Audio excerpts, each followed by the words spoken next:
खुलुमबाय आं प्रमद खाख्लारि नोंथांमोनखौ आंनि चेनेलाव बयखौबो बरायबाय। दिनै आं नोंथांमोननि थाखाय माखासे गोनांथार रादाब लानानै फैदों। अन्नानै भिडिअखौ जोबजासिम नायलां। गिबि रादाबाव दङ गुवाहाटीनि सिलपुखुरियाव दिनै गंसे फिसा गलायाव अर खामो। गुवाहाटीनि सिलपुखुरि ओनसोलनि नवग्रह रथआव अर खामनाय जाथाय सोमजियो दिनै। सिलपुखुरिनि नवग्रह रथनि गंसे साहा गलायाव अर खामो।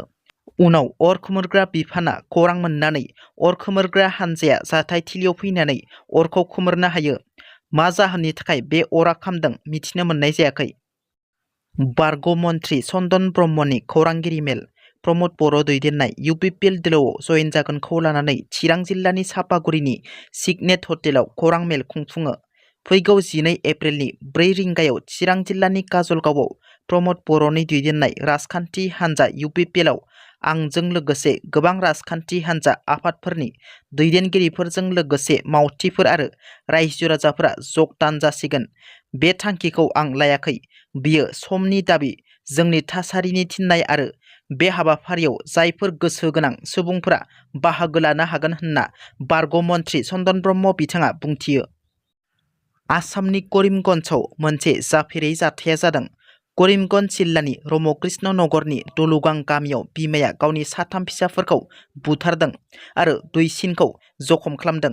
सासे बिमाया गावनो जोनोम होना अना-खाना माबोरै बुथारनो हाखो गावनि फिसाफोरखौ? दलुगां गामिनि शफिक उद्दिननि बिसि साहानारा आफर'जआ गावनि 3 फिसाफोर फारियै शाहजाहान आहमेद, सुक्यान आहमेद आरो माजिदा बेगमखौ बुथारो आरो दुइसिन फिसाखौ गोब्राब जखम खालामो।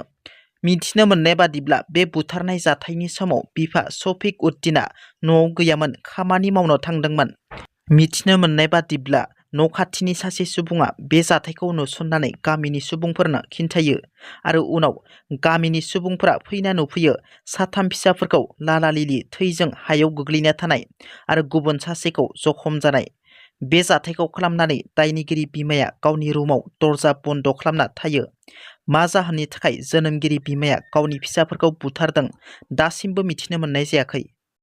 GSP दोलोनिफ्राय EM महरै बिबान मोननाय घनश्याम दासखौ EM बिबाननिफ्राय बोख्लायनायनि सायाव कक्राझार जिल्लानि फकिरा ग्रामाव GSPनि गाहाय नेहाथारि आब्दुल बादशाहनि गोख्रों बिबुंथि।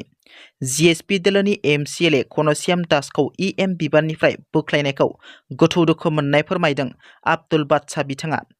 जों एलायन्सआव थानानै थांनाय बिधान सभा बिसायख'थियाव सानजा कक्राझार, सापागुरि, सिडली बायदि समस्तियाव GSPआ मदद होनायखायसो बिथांमोननि MLA देरहादों। UG ब्रह्मआ मन्थ्रि जादों, नाथाय जोंनि GSPनि फारसे नुदिया एबा नायसनदिया होनना बिथाङा बुंथियो। दिनैनि रादाबा एसेनोसै। नोंथांमोना जुदि आंनि रादाबखौ खोनासंनानै मोजां मोनदोंब्ला अन्नानै लाइक, शेयार आरो साबस्क्राइब खालामनो दाबाव, लोगोसे बेल आइकनखौ थुनो दाबाव, जाहाथे आंनि गोदान भिडिअआ नोंथांमोननिसिम थाबैनो सहैनो हायो। गोजोन्थों। जै बर' हारिनि।